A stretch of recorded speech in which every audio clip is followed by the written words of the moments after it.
अस्सलाम वालेकुम दोस्तों, मैं हूं सईद उमर फारूक अपने चैनल उमर स्पीक्स की एक और एपिसोड के साथ आपकी खिदमत में हाजिर हूं। आज की एपिसोड भी उम्र से रिलेटेड है और जो लेटेस्ट अपडेट है वो मैं आज की इस एपिसोड में आपके साथ शेयर करूंगा और बताऊंगा कि क्या अपडेट्स आई हैं, क्योंकि जो पॉजिटिव केसेस हैं वो किस तरह से बढ़ रहे हैं और सऊदी गवर्नमेंट जो है वो किस तरह से डिसीजंस और पॉलिसीज़ अपनी चेंज कर रही है। तो इस वीडियो को ज़रा एंड तक देखिएगा।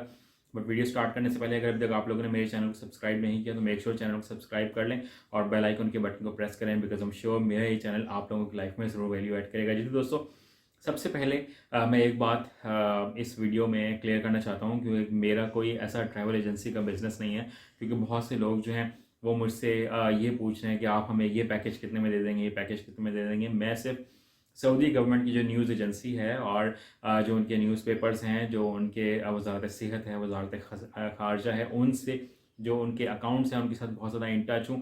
तो जो अपडेट वो अपने अकाउंट्स पर शेयर करते हैं तो मैं वो कंसिस्टेंटली आपके साथ शेयर कर रहा हूँ। तो मेरा कोई बिजनेस नहीं है, ना मैंने कोई यहाँ पे ये चैनल इसलिए बनाया हुआ है कि मैं अपने कोई ट्रैवल एजेंसी खोलने का कोई प्लान है, ऐसा कुछ नहीं है। देन जो अपडेट्स छोटी छोटी हैं वो ये आप लोगों के साथ शेयर करनी है कि खुदा न खास्ता अगर कोई बंदा वहाँ पहुँच कर कोई पॉजिटिव आ जाता है, एक तो रिक्वायरमेंट ये है कि आपको यहाँ से पीसीआर टेस्ट करवा कर उसकी रिपोर्ट साथ लेके जाना पड़ेगी। प्लस जो पाकिस्तान गवर्नमेंट जो है नादरा के थ्रू जो वो सर्टिफिकेट दे रही है वैक्सीन का, वो भी आपको अपने साथ लेके जाना पड़ेगा। फिर वहाँ पर अगर पीसीआर टेस्ट होता है और वो किसी का अगर पॉजिटिव आ जाता है, देन फिर क्या होगा। तो उसके लिए ये है कि देखें, आजकल क्योंकि लोग वैक्सीन भी लगवाई हुई है फिर भी पॉजिटिव केसेस आ रहे हैं, तो वहाँ पर फिर क्या होगा। उसके लिए फिर ये होगा कि पहले वो 14 दिन का क्वारंटीन था, फिर वो 10 डेज़ का किया गया और अब वो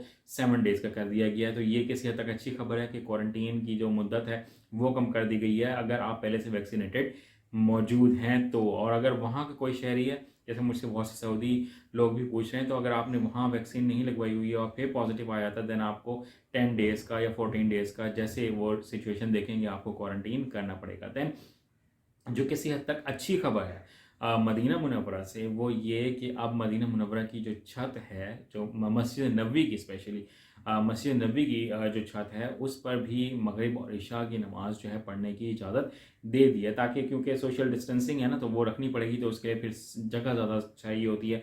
तो उसके लिए उन्होंने छत पर मगरिब और इशा की नमाज अलाउ कर दी है, क्योंकि उसमें ज़्यादा नमाजी होते हैं, लोग फ्री होके मस्जिद नबवी में नमाज अदा करने जाते हैं। तो फ़र्ज़ नमाज़ों के लिए आपको एतमरना ऐप या तवक्कल ऐप के ज़रिए टाइम लेने की, अपॉइंटमेंट लेने की ज़रूरत नहीं है। बट अगर आप रोज़े रसूल सल्लल्लाहु अलैहि वसल्लम पर हाज़ी देना चाहते हैं, वहाँ सलाम पेश करना चाहते हैं, तो उसके लिए फिर आपको एतमरना ऐप से परमिशन लेनी पड़ेगी और उसके लिए वो बहुत स्ट्रिक्ट रूल लगा रहे हैं और उसके लिए टाइम पीरियड भी ज़्यादा दे रहे हैं।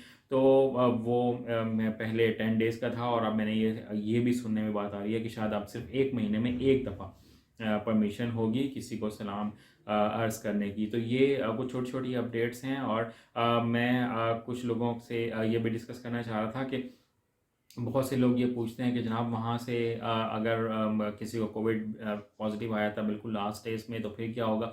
तो उसके लिए फिर ये है कि आपका जो पहले से रिक्वायरमेंट है कि पासपोर्ट की मुद्दत कम से कम भी 1 साल एक्सपायर होना रहती हो, ताकि अगर खुदा न खास्ता जो कोई प्रॉब्लम वहाँ जाकर आती है तो फिर वो इमीडिएटली सॉल्व हो सके। तो ये एक शॉर्ट सी अपडेट थी जो मुझे आप लोगों के साथ शेयर करनी थी। आई होप कि आप लोगों को मेरी वीडियो अच्छी लगी हो। वीडियो अच्छी लगी हो तो लाइक कीजिएगा, शेयर कीजिएगा।